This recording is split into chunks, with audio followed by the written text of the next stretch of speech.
Good evening, Drew. You made it home safely. I sure did. Was it a good trip?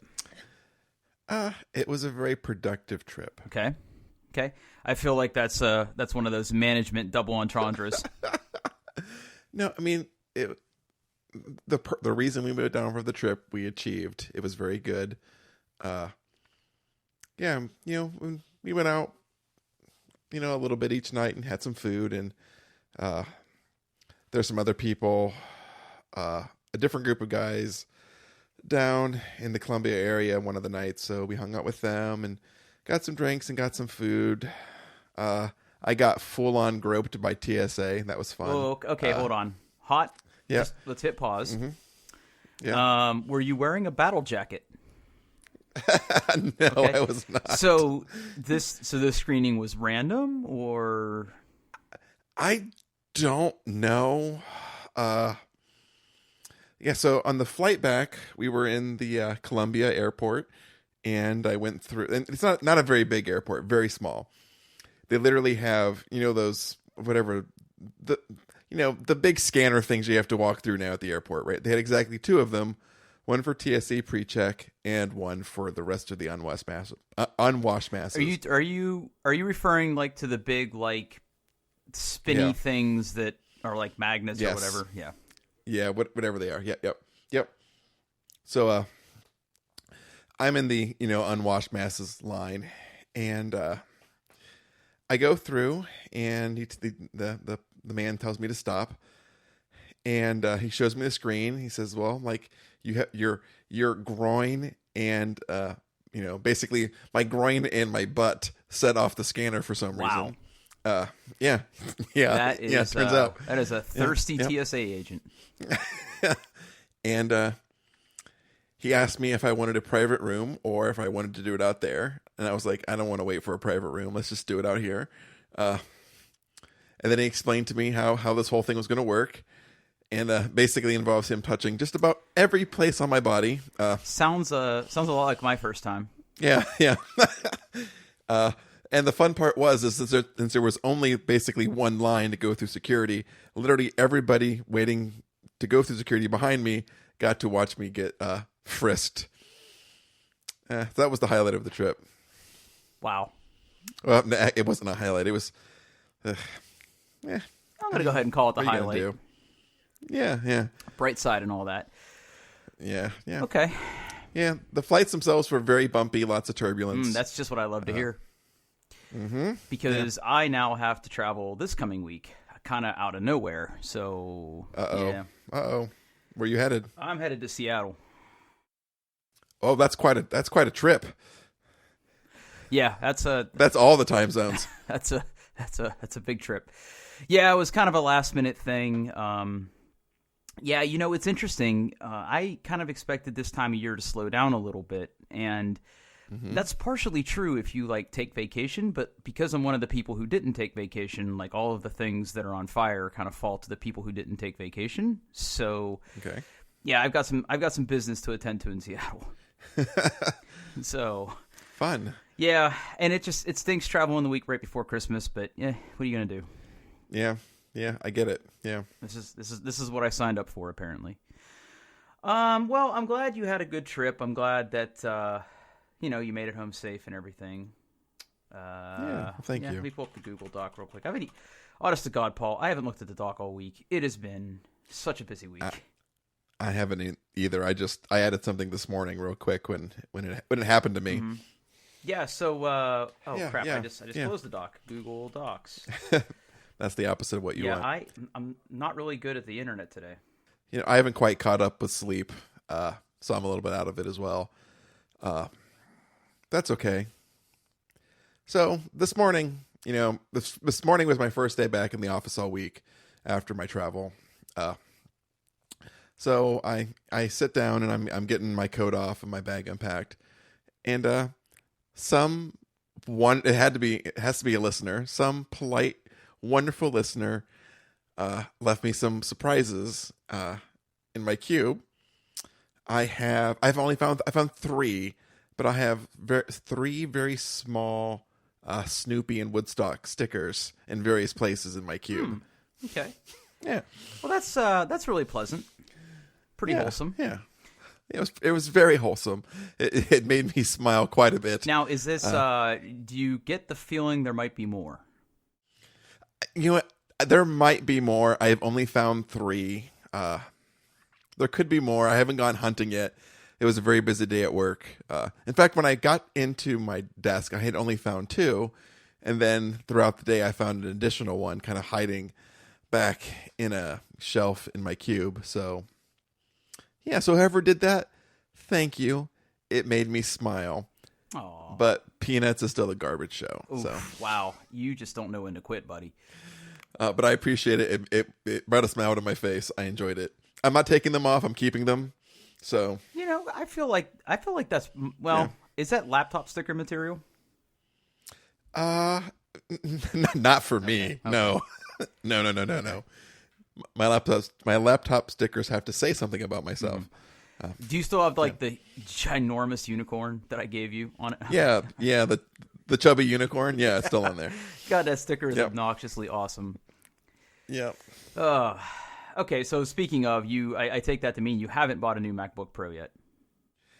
I have not bought a new MacBook Pro, but there has been a new kind of wrinkle in the whole thing. My computer has started misbehaving. Uh-oh. And it's only in one particular way, but it's a really annoying way. So my MacBook Pro has Touch ID, which I use a lot. I use it to, log into my computer. I use it to, integrate with my password management app, my remote desktop app that I use to log into servers and whatnot, Apple Pay, everything you can use it for, I use it for. Every time I reboot my MacBook, it forgets all of my fingerprints. Huh. Okay. Every time. So, do you think this is like a Catalina issue, or do you think this is like a logic board issue with your ID sensor? I don't know. I haven't installed a patch for a while, and I haven't installed the one that just came out. So I've been running this version of the operating system for, I don't know, at least a few weeks now. And it's been rock solid until yesterday when it started happening. And it's pretty consistent. I can put my fingerprints in and do a reboot, and they're gone. It makes me sad. Huh. Yeah, that... No, if I retrain my fingerprints right now, it would work. It will continue to work until I reboot, and then it's like, fingerprints, never heard of them. Huh. Well, it sounds to me like the only way to really fix this problem is to get a new MacBook Pro. It is... the thought has crossed my mind, yes. Okay. Well, I mean, it's reasonable. Yeah. Now, you use your fingerprint for a good many things. Oh, yeah, all the time. Dozens of times a day. Yeah, it's super convenient. It allows me to have a stronger password than I normally would, right? Because I don't only have to type it, generally speaking, when I first boot the computer to get the whatever they call file vault. Is there disk encryption technology? Yes, file vault. To kind of get to get that going. And then occasionally, one password will make me type in my password. Yeah. But well, I mean, you have Apple Care, so I'm sure that if you really wanted to fix this problem, I absolutely could take it in and get it fixed, yes. Yeah. And then you'd be forced to use Windows for a while. Ugh. Yeah, and I do have a couple of weeks of vacation coming up here soon, so maybe I'll go try to get taken care of over then. But I know what's going to happen, Drew. I know what's going to happen. Okay. If I go into that Apple store, see, I have yet to lay my eyes on or my hands on one of the new 16-inch MacBook Pros. I'm going to take my computer in for service, and I'm going to see those and type on the keyboard and fall in love and buy one. Huh. Yeah. Well, I mean, to me, a lot of people would call this, like fate or it's kismet. destiny. Yes. Yeah. So, maybe that's the best thing for you.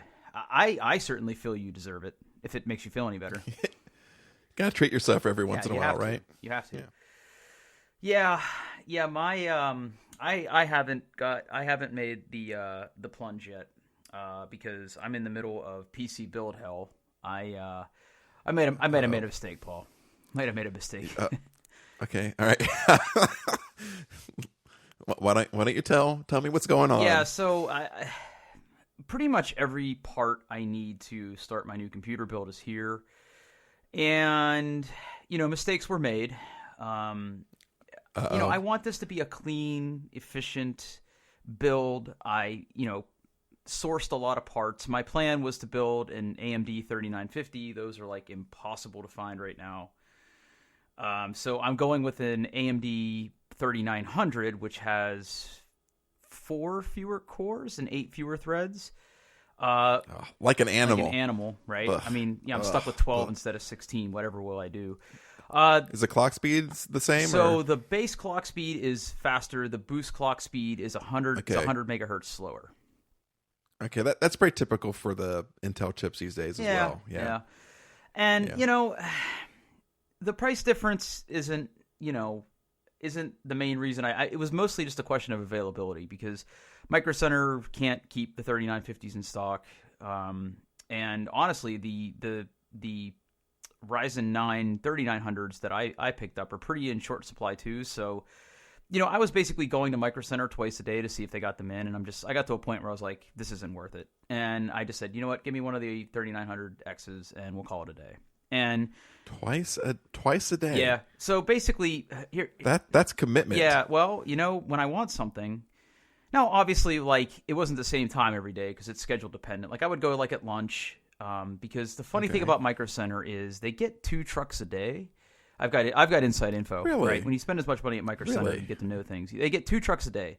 They get a truck in the morning, and typically if you like walk into Micro Center on a weekday at 9 or 10 a.m. or they open at 9 right now because of the holiday hours, but you walk in there and you will see them putting away things.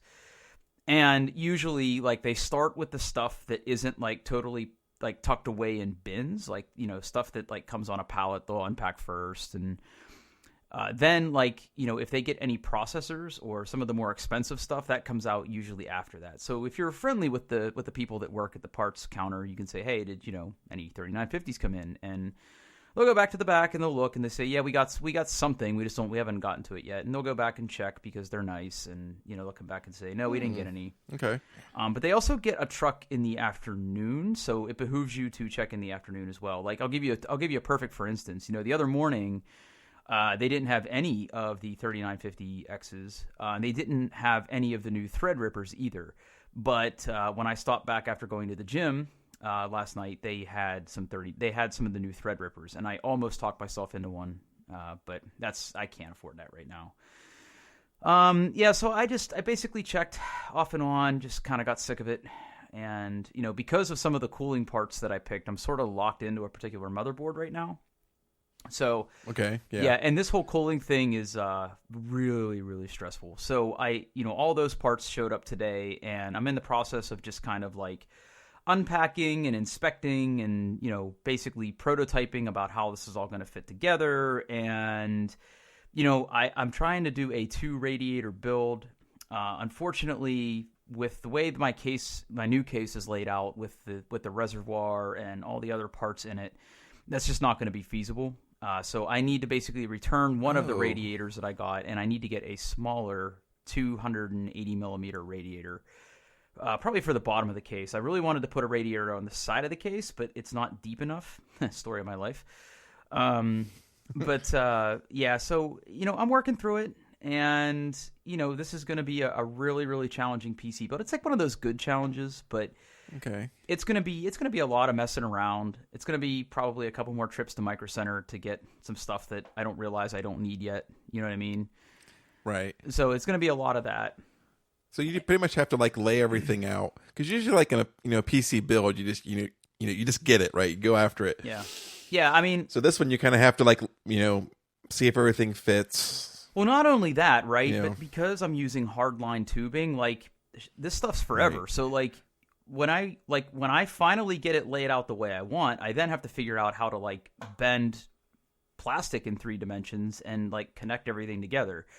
And like this isn't flexible. So like you have to use a heat gun, you have to heat it up, you have to bend it, you have to make sure that it doesn't lose like integrity, and you have to make sure that it doesn't have any kinks in it, and like then you like assemble it and you put all the fittings in, and then you like fill it up with water and hope for the best. And because water and computers, right? So they don't like each other. They don't like each other. Now the funny thing here is that basically there's like 2 or 3 different ways to test your cooling loop.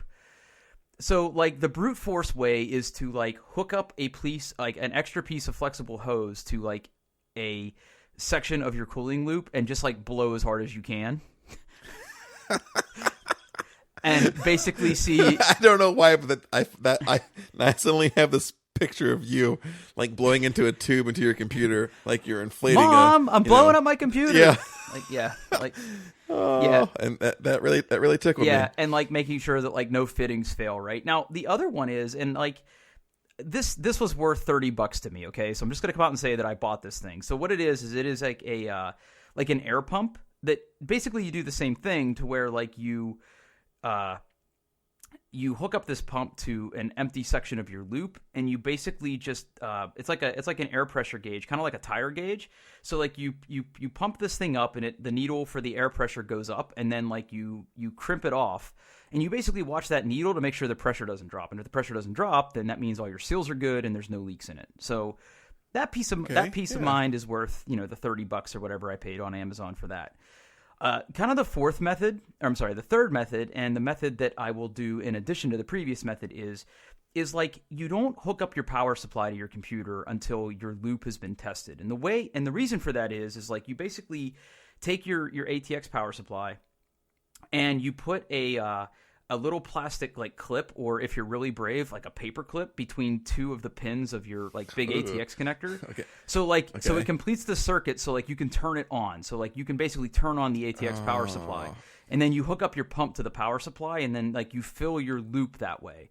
So the loop can run while the rest of the computer's off. So that way, like if it were to leak, it wouldn't drip on anything that's like, live. And the coolant can be cleaned up, and like you can like clean your motherboard or graphics card or whatever gets exploded onto.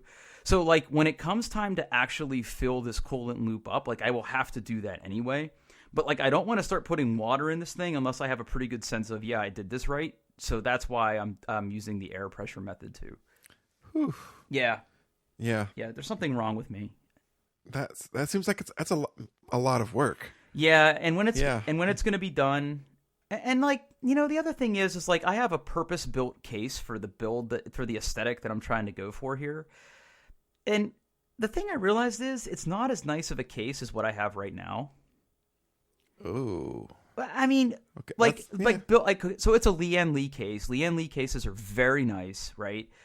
But like that's what I used back in the day. Yeah, like it's very solidly built. It's got nice glass panels on it. This will be my 3rd Lian Li case. The case I had before the one I'm using right now was a Lian Li, and it was like a bigger, blown up version of the case I have now. So I'm going back to like a regular mid-tower case. It's nothing like super big on my desk or anything.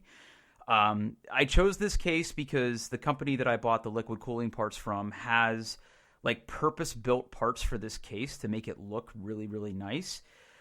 But that's how I like wound up in this weird like radiator not fitting situation, because the part that like goes in the front, which acts as like kind of the centerpiece of the whole build, like makes it so you can't fit another radiator. So like you win some, you lose some there. Okay. And then of course, like, of course there's going to be some RGB lighting in this thing, but it's going to be pretty tastefully done. Yeah. Well, okay. So the case is white. And because I'm doing a Ryzen build, I bought 2 colors of coolant. Okay, so okay, this part's pretty fun. So I bought pre-mixed coolant because I can't do conversions of like liters to milliliters to gallons or whatever. So like I basically bought 1,000 milliliters of pre-mixed coolant, and I bought 2 colors. Okay, so since this is a Ryzen-centric build, I went with the first color. They call it amber orange, and the amber orange is a translucent solution. So when it sits in the reservoir and the water is flowing through all the tubes, you can kind of see through it, like you could like the water in a fish tank per se. Okay. I also bought a solid orange. And the solid you don't see through. So like when you see the liquid in the tubes, it just looks like a solid like orange tube. Okay. So I'm debating which one I want to put in there. I could easily make the case for both. I don't really know. We're gonna see what happens. Also, it smells awful. Okay. I imagine that has to have some sort of like something has to be in that liquid to help like with the heat exchange and get the right properties and probably try to make it so it doesn't conduct electricity if it does leak. So let me verify this. I'm almost 100% sure I know what this is, but I just need to check real quick. Let me just pull it up. That's not what I wanted. Let's see here. Accessories. Power. There's a color called Power Pink, by the way. Power Pink. Alliteration. Yeah. Power Pink. Okay. So let's see here. I thought it would tell me.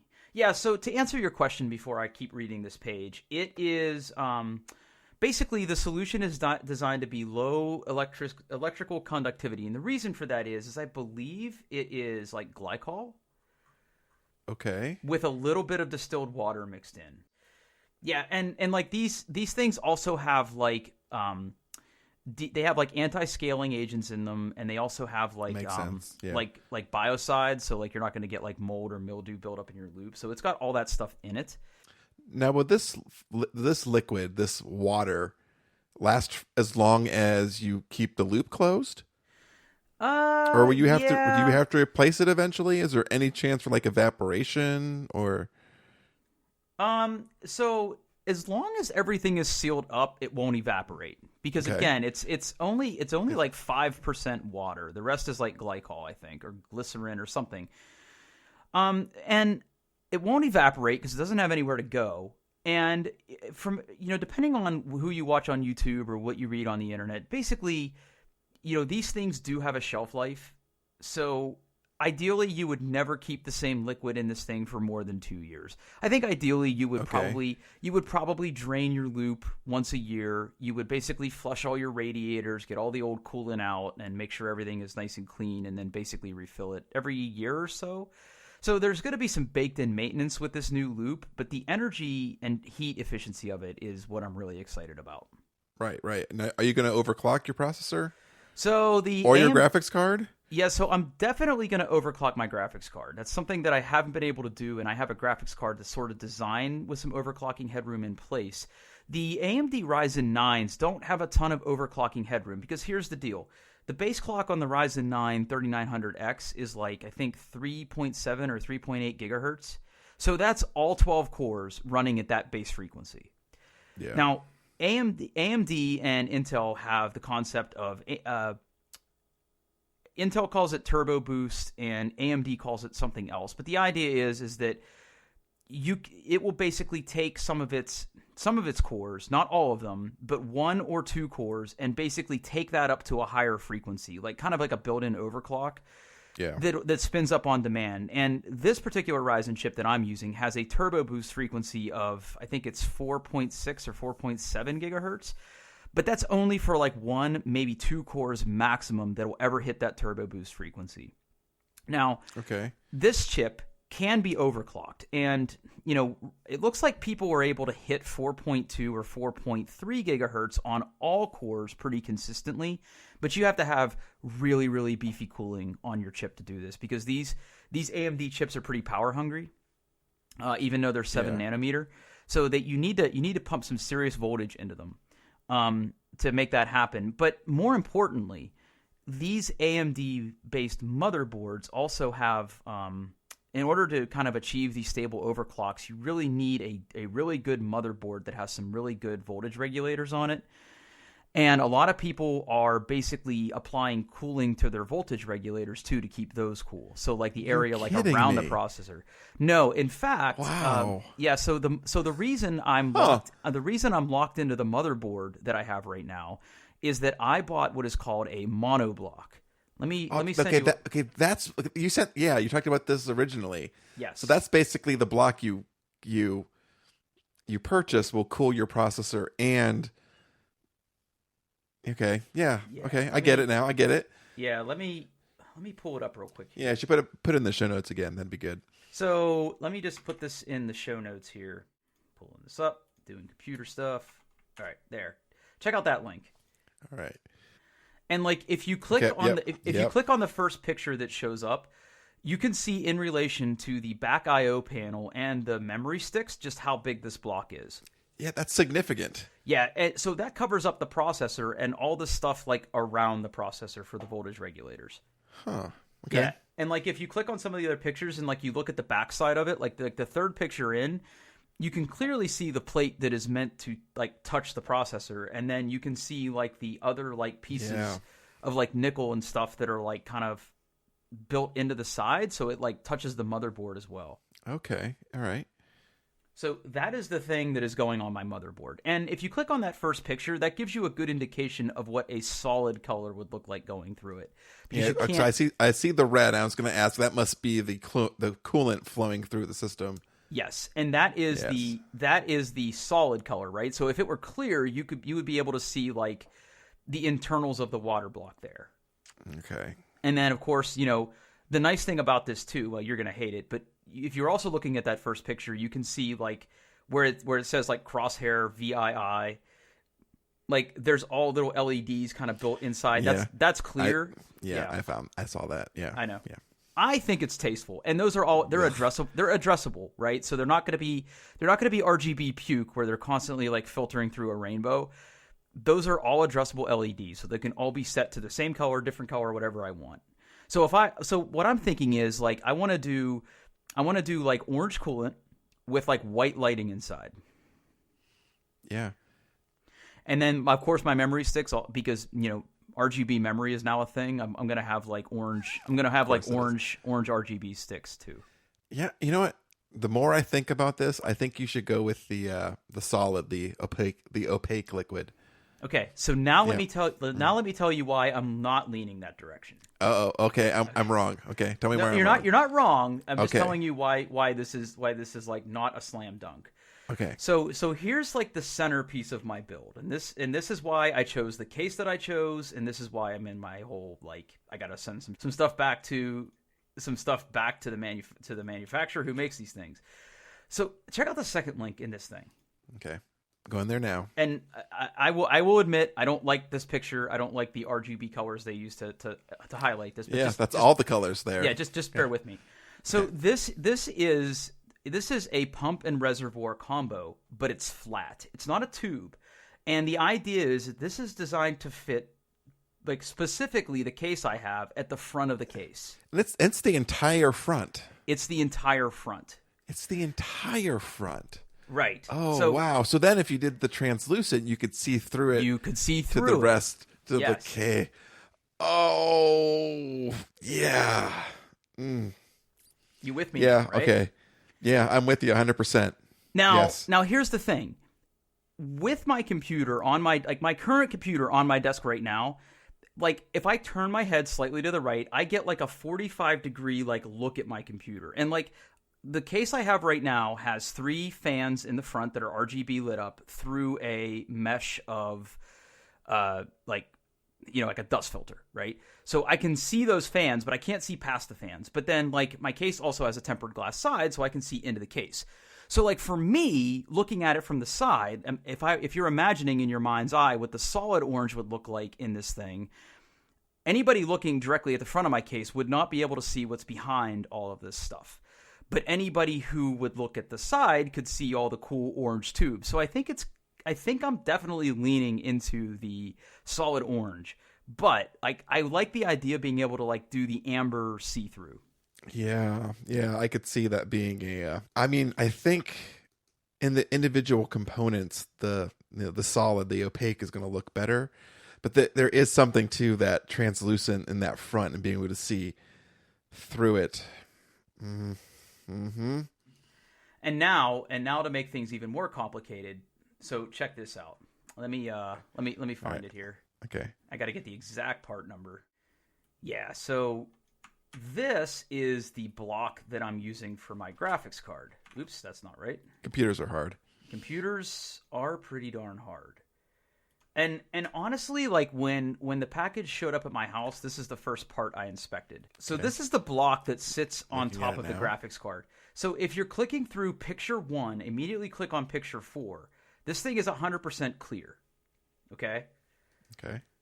With the exception of like the area around the block. So when it sits on the graphics card, right? You can kind of see what this looks like. It makes it very thin, and the unfortunate part of this is that those channels, like the actual place where you would see the liquid, it's going to be facing down. Okay. Yeah. Because like imagine a graphics card, right? Like the front of the graphics card, like where the fans normally are like facing down. So this is going to be facing down. I won't be able to see like the liquid in the channel here. My option is to mount this card vertically, but my case doesn't have that option. And honestly, even if I did mount it vertically, that presents other challenges too. Like I wouldn't probably be able to put the radiator in my case the way I want if I did it vertically. Got it. So I'm not going to be able to see the cool like liquid flowing through the graphics card, which that kind of sucks because you know I paid for this and it's clear and I would like to see it. But what I will see is this, and I think this is going to look super sharp. So that's the piece that goes on like the front, aka air quote front of the graphics card, and this is the piece that goes on the back. This is the back plate, and I don't know if you're looking at what the prices of these things are. I didn't. I'm taking a peek. Yeah. Yeah, I didn't pay that much because I got these on a pretty cool Black Friday sale, but still. So it is nickel. It's not white. It's nickel. Oh, okay. So that's what I'm gonna see. Like that's gonna be facing up at me. Now, do you have to have this piece or just pure aesthetics? It is highly recommended that you have it because if you click on the second picture, it's kind of cut to fit some of the chips on the back of the graphics card. Okay. Yeah, so see. There is a little bit of contact there. I don't think you need to necessarily put like thermal. I think it comes with thermal tape. There's some thermal tape you put on there to basically. It says enclosed with thermal pads. Yeah. Yes. So like those thermal pads go between the back of the PCB and that to help transfer some heat away too, but the main thrust of this is like the liquid's going to carry away the heat from like the VRMs of the graphics card and then the chip itself. Yeah. So obviously these pieces are designed for a particular graphics card. So yes and no. So when you buy a graphics card, which you talked about doing something like that for a member of your family for Christmas, but Indeed. When you go to buy a graphics card, you will discover that you basically can buy one of two types of graphics cards. You can buy what is called a reference card, or you can buy an aftermarket card. Now, the reference cards are sold by NVIDIA themselves, and some manufacturers also offer a card based on that particular design that is called AKA reference, meaning it is built to the exact specifications that NVIDIA licensed to them. Okay. So, if you buy a 2060 Super or whatever from NVIDIA, you're getting NVIDIA's reference card. It's not factory overclocked. It probably doesn't have ridiculous RGB. It's got the coolers that NVIDIA thinks is good enough for it, and you get it, right? Okay, right. Now when you buy a card that, if you buy the same chipset, the same exact reference card from a third-party person like Asus or MSI or EVGA or whatever, you could get a reference card, and chances are that you won't, because when you look at take Asus for example. If you look at Asus, you will see that for a 2060 they have 6 or 7 different SKUs, because they have their reference card, which costs about roughly the same of what you would pay for the NVIDIA card if you bought it from NVIDIA. And then there'll be this product creep where there'll be another card that's $50 more, and then there'll be a card that's $150 more, and then there'll be a card that's $300 more. And when you buy those cards, you're basically paying for a factory-based overclock or better fans or LED lighting or whatever. Okay. Yeah. So having said that, this particular backplate and CPU block are designed specifically for an aftermarket version of an RTX 2080 Ti from EVGA. So this one is tailor-made for my specific model of graphics card. Okay, interesting. Now, do you think they work with the manufacturer, or they just like buy one of these and just CNC some aluminum, or what is it? Nickel plated aluminum. Yeah. No, nickel plated copper. So that's how you tell the difference between a newbie and a connoisseur, Paul. You ignorant bastard. Oh, sorry. Yeah. So I'm gonna go hide in my hole now. So interest. So there's a lot of science in this. So it's science time, right? Okay. So two things. One, when you're building a custom cooling loop like this, you have to make a decision of whether you want copper or aluminum. Now, some of this stuff, like if you buy copper, it's usually like nickel plated copper, but it's still copper. So as we know, copper is a really, really, really good conductor of electricity, a really, really good conductor of heat, right? Right. Aluminum is too, but aluminum is way cheaper than copper. And those prices are... Yes, it is. Yeah, so those prices are reflected in these various components. Copper is a little more durable, a little more efficient at doing the things that this loop is designed to do. That's not to say aluminum is bad, it's just that copper is better. Of course, copper is more expensive, like we said. But interestingly enough, you never, ever, ever, ever mix copper and aluminum in the same loop. And the reason for that is that they will actually react with each other and cause corrosion. Oh. Yeah. So okay. Yeah. So there's a term for this. Copper and aluminum loop. There's an actual name for this. EK, the company I bought all this from, actually has like a whole. It's called galvanic corrosion. Okay.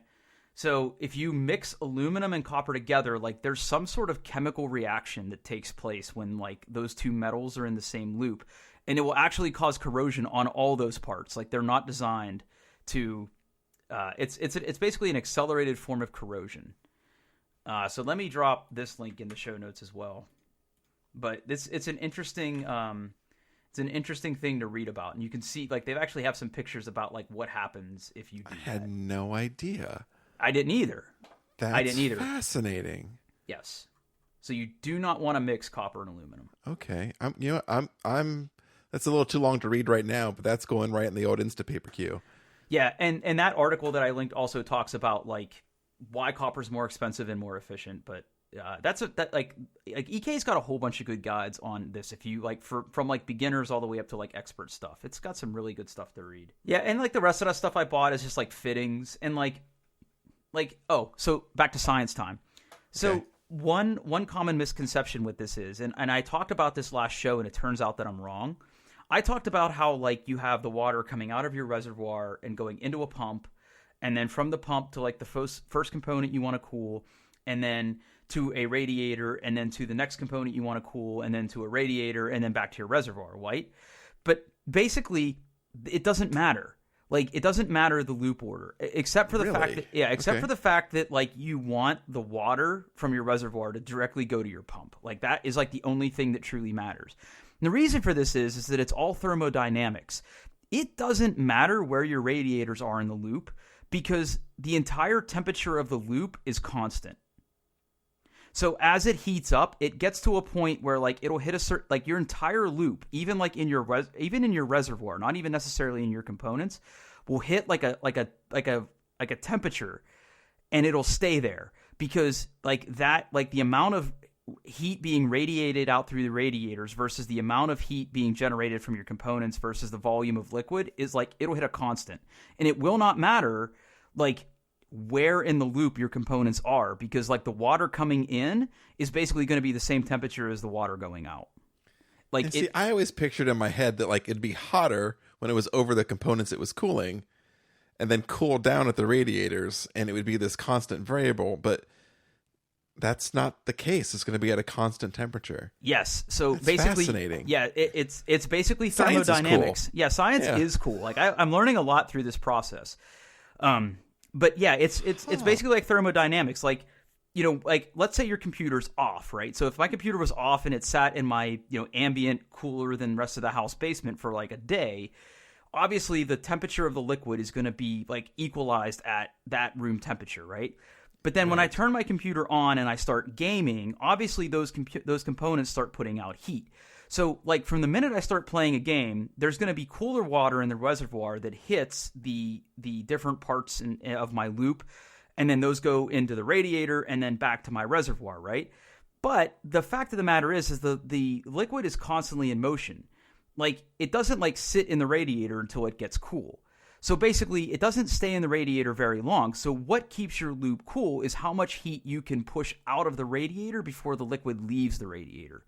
So in that regard, like, there will become an equilibrium point where the amount of heat being generated versus the amount of heat being taken out will keep the whole loop at a constant temperature. Huh. Yeah. I didn't know that. Okay. I thought like, hey, get the hot liquid into the cool part, and then the whole thing's cool. No, like, the entire loop will hit a static temperature. That is fascinating. Yeah. Now, the other interesting thing is like, you know, we talked about this a little bit at the beginning, is like when you're doing loop maintenance. So like, let's say I want to drain my cooling loop, right? It's not like you turn your computer upside down and shake it till all the water comes out, right? Basically. Wait, you don't? Yeah. Huh. So, you use a straw and suck it out? Oh my God, this stuff would kill you. But like, so reservoirs with this stuff always have a few extra ports on them. And ideally, you turn one of those ports into a drain. And like, this now becomes like a plumbing and physics problem. So like, as long as your drain is at the lowest point of your loop, when you open that drain, air will rush in and basically push all the rest of the water out to the point where like you could then like start taking it apart. I don't know how that works. I'm not a plumber. I'm not a physicist. But basically, like, that onrush, the amount of air that will come in through the top, like, you basically open a port at the top of your reservoir, and then as the liquid drains out, is replaced by air, and that air like pushes all the other liquid like out of the loop. Yep, it's the same principle like a siphon works. Yeah. Yes, exactly. Yeah. So, yeah, man, I'm fully on board for this adventure. It's just going to take me a long time to like build this thing. Like tonight, probably when I get done recording this podcast, I'm going to clean the radiators out, because when you get them new, you basically have to like do a flush of them with like vinegar and water, like distilled water and distilled vinegar. So like that light acidity will get into the radiator and basically find like any loose pieces of solder from the inside of the radiator and like flush it out. Got it. Yeah. So like, you don't want that stuff in your loop, right? So I got to get that stuff out of there. Yeah. So I'll probably do that. That's going to take me an hour to do each one probably. And then once they're clean and they're dried, then they can go into the loop and I'll start assembling it. So this is going to be like a multi-day process. Wow. Okay. Yeah. But I'm excited. You should take some pictures. Yeah, no, definitely. There will be pictures throughout the process. So I already had to take a drill to the case. So things are going well. Whoa. Okay. Well, it's by design. So like, all right. Yeah. So like the front of the case where I'm mounting that reservoir like pump combo thing, like when you take the front panel glass off, there are like rivets where there should be screw holes for this thing, and like the instructions are like, take a drill and drill these rivets out. So that's what I did, and now there could be screws there. Yeah. So anyway, that's enough. That's enough custom PC cooling and thermodynamics talk. Okay. The only other thing that's really on my mind this week is I've been doing a lot with xrdp, and I actually have a presentation that I'm giving tomorrow on this. Are you familiar? No, I am not. So, you know, obviously... xrdp. Okay. Yeah, so, you know, obviously I'm a big Linux fan. I love Linux. And, you know, I am not a hardcore, like, I need a dual boot system to use Linux. I have gone that route before. I much prefer to use a VM for Linux. And, you know, for most things, like just doing like little like servers of Linux, like command line only Linux, it's not a big deal. But let's say you actually wanted a desktop Linux experience. Maybe you actually wanted to try using Linux on the desktop without giving up everything you have. There's a couple different ways you can do that today. If you're on Windows, you can certainly like fire up Hyper-V and build a VM, and you get the remote desktop client for it. But when you're using remote desktop to a non-Windows machine through Hyper-V, you actually lose a lot of functionality. Like, you can't copy paste, you don't get audio pass through. The resolution's kind of terrible. You can't change it very easily. Like, it's not really designed to talk to modern installations of Linux, right? Whereas with Windows, you know, it basically acts as kind of just like how RDP works when you RDP into a server or something, right? So what xrdp is it's basically an RDP server for Linux. And it's an open source project, so you install XRDP on a server, and then you can use any RDP client you want, whether that's Microsoft's remote desktop client or FreeRDP or whatever, to connect to it just like you would any other RDP server. And it works on the same ports, it works on the same protocol. There's a little bit of finagling you have to do, but that's like par for the course with Linux. Depending on whether you're using like Ubuntu or CentOS, there's like a few extra steps other than just installing the package that you have to do. But it works, and it works great. So like, when you're like doing these tutorials for Linux, like you can just like copy paste from your desktop. You can adjust your desktop resolution. You can actually use it like you would a normal like VM or remote server or whatever you would be tied into. It's pretty easy to get into. I really like it. So I'll put a link in the show notes to XRDP. If you're interested in building a Linux desktop VM, I can't recommend this enough. Or if you were going to build like something in Azure and connect to it, you could do that. Huh. That's neat. Actually, I may play around with that. Yep. Yeah, that sounds really cool. Yeah, it's a little harder to get working in Ubuntu than it is like for CentOS. Mostly just because of how Ubuntu does their desktop like window manager. But I can definitely send you. I'll put a link in the show notes to a guide where basically you have to create a session file and drop that in your home directory, and then it all works. Yeah, put that or send that to me or put it in the show notes. Yeah. I have to check that out. Yeah, so it's really great, especially. And now, okay, so here's the other thing though. In order for XRDP to work, it has to be able to talk to like an advertised client, right? Because XRDP is a service that's advertised on that computer's network interface at a certain port. So what you need to be able to do is resolve your VM's hostname by IP or hostname. Now, on Macs, because I'm using VirtualBox, that's really easy because like I can have one network adapter in my VM that is just like a NAT device that talks to the internet. And then I can have what's called like a host-only adapter that is basically like a little like internal network adapter that both my Mac and that VM can see. And I can like basically put my Mac and that VM on the same subnet. So like when I type in the IP address, it knows where to go. In Hyper-V, it's a little more complicated. Like you have to use an external and internal switch, but it's doable because obviously you want to be able to talk to this like it was like an actual network, like remote place. Does that make sense? Yes, absolutely. Yeah.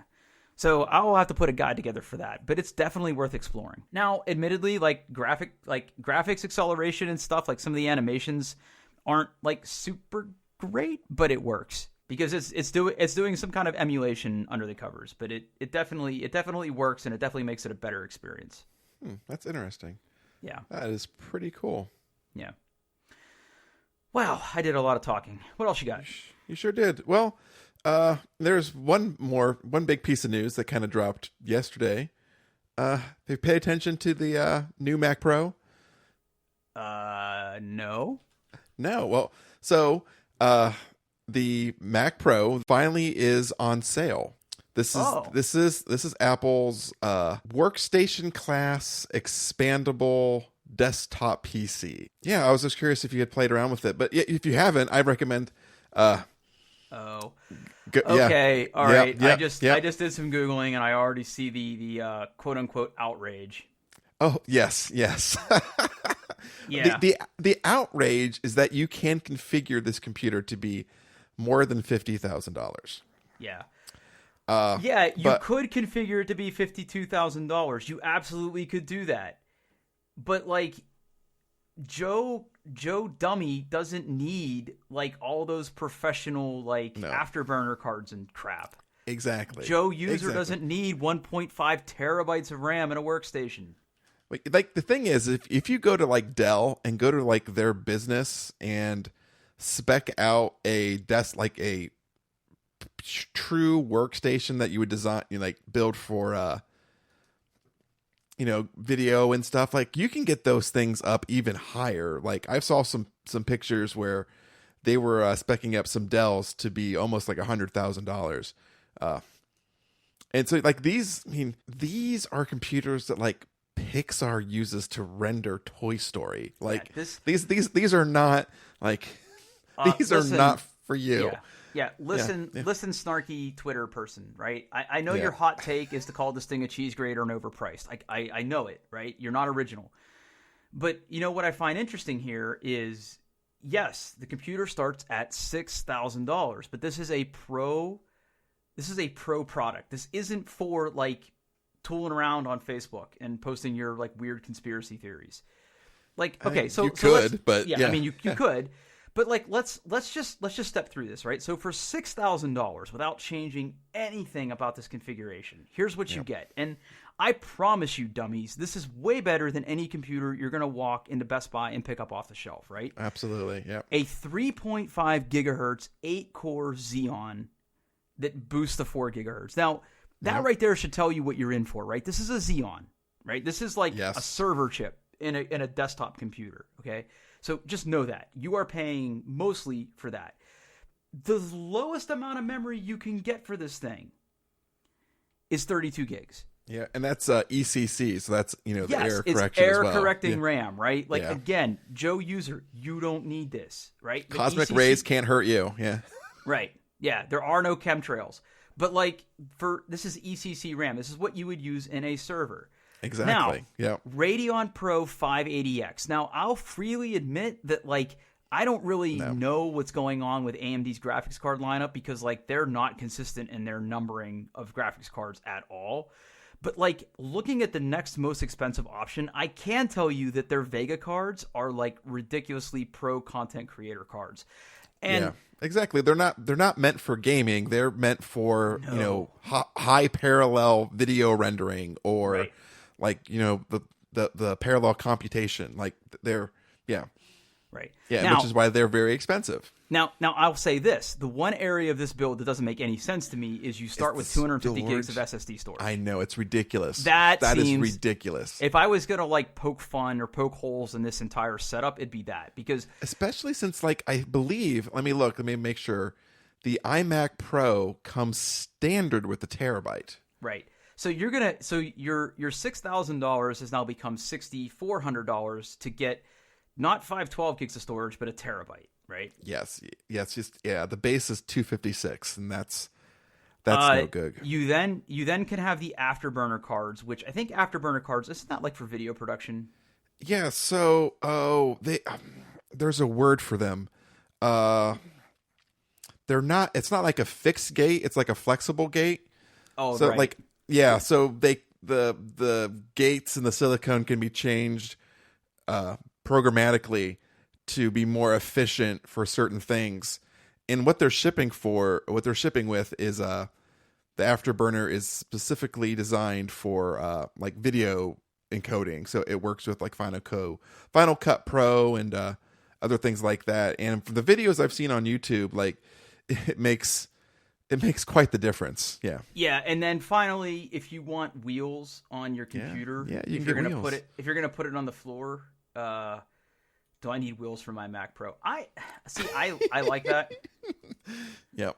If you need to move it around or you want to keep it on the floor, because I would never like put my computer right now, which has like, I don't know, 1/4 inch like legs on it, I would never put it on the floor.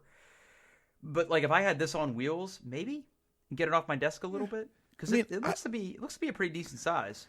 Yeah, I can see this being used. Like, I don't know if you ever watched enough like behind the scenes footage of like them filming movies and stuff, but there's usually that place where they have a computer and it's like it's in some sort of like rack, and then they can wheel it around, and it's got a high-end monitor on it where they can look immediately at the footage they shot. I think they call it like the dailies or something, so they can see what's going on. They can see exactly what it looks like. They can throw a little bit of special effects in there, like some, especially if they're doing any kind of like mocap stuff, they can kind of see what it looks like. And I definitely think like the wheels and like the ridiculous Pro XDR display, that's what they designed it for, is like being on a movie set and being able to move it around. Yeah. This, as much as I want to say I'm a professional, this isn't even for me. This isn't for me. This isn't for me. And like if you click on like the gallery on this thing and like you look at the internals, look at all the expansion slots in there. That's more expansion slots than any high-end desktop that you could buy. It is. But then again, it's not even a high-end desktop. This is a pro option. And if there's any doubt that this is a pro option, if you go back to the original like store page, you can buy this as a rack-mounted device. Yes, you can. I didn't even know that was a thing. Yeah. But the Mac Pro Rack Edition, so like you could have this live in like, because think about it, like if you're in a high-end production studio, like you probably have an AV stack, right? Oh yeah, absolutely. Yeah. So I get it. Listen, internet, it's easy to poke fun, and you configure this thing to the max, and it's $52,000. Ha ha ha ha ha. Apple sucks. Whatever. I guarantee you, this is more computer than you could ever handle. Number one, and number two, it's not for you. And I guarantee you, these things will sell like crazy. Oh yeah. Imagine the number of VMs you could run on that thing, though. Yeah, but they would be like. Yeah. I'm thinking more in terms of the number of containers I could run on that. Oh yeah, there you go. All of them. Yeah, the VM story on Mac still isn't great. I'll be honest. No. Yeah, you're right. VirtualBox is about the best you're going to do. Yeah, so maybe one day, but man, it's a lot of money. Yeah, it's pretty. It's not something I need. But yeah, I just need a new MacBook Pro. And just because people are dumb, right? Like they're actually picking the trackpad to make it cost an extra $50 to get it to that $52,000. Like exactly. Yeah. And some of those configurations aren't even. Well, I think the biggest. Yeah. I mean, you can go up to 1.5 terabytes of RAM on this thing. You want to hear what's really sad? Terabytes. You want to hear what's really sad? What's sad? At $52,000 with that 1.5 terabytes of RAM, that Mac Pro is probably still cheaper than SQL servers that I used to administer that had a fraction of that. Yeah, that's the thing. Is like, yeah, you can get like server. Yeah, like this is really in that space of high end like data center server land. Yeah. I mean, of course it is. I mean, error correcting RAM, huge Xeon silicon, and then all this connectivity, all this expansion. Like, yeah, of course. Man, it does look. And those Dell blades don't look nearly as sexy. So God, no. I'd be all. I mean, one day I will own one of these. I will. You know, what'd be great though. It'd be great to pick one of these up like a year or two from now if you could find one used for like half of what somebody paid. Yeah. But I wonder like how much like these things will hold their value. Well, only the market will bear that out. Mm-hmm. Yeah. Time will tell. Yeah. Well, I'm excited. I think these things are going to be pretty well reviewed. I think they're going to be pretty awesome. Yeah. And I guess we'll kind of see what happens. So, all right, let's put this one in the can. Hey, did you get our Christmas shopping done yet? Because I haven't bought your present, but I'm going to be shipping it to you this week. Okay, so I think I've decided what I was going to buy you. I was going to ship it to you this week as well. All right. So hopefully it will arrive before next show. Okay, so we're going to do it next show. Yeah, let's do that because it's the week before Christmas. Perfect. All right, I will get on that ASAP. Cool. All right, where can people find us, Paul? Well, we are on the internet at doingtheirbest.com. You can reach out to the podcast on Twitter at doingbestpod or send us an email at contact@doingtheirbest.com. And you can find me, one half of this great show, on Twitter at Paul Baylor, Bahler. And where can we find you, Drew? You can find me at Pittsburgh, Pittfurg. I'm like totally ghosted on the internet these days, but that'll be changing hopefully soon. All right, good deal. Cool. All right, everybody. We'll talk to you next week. Yeah, toodles.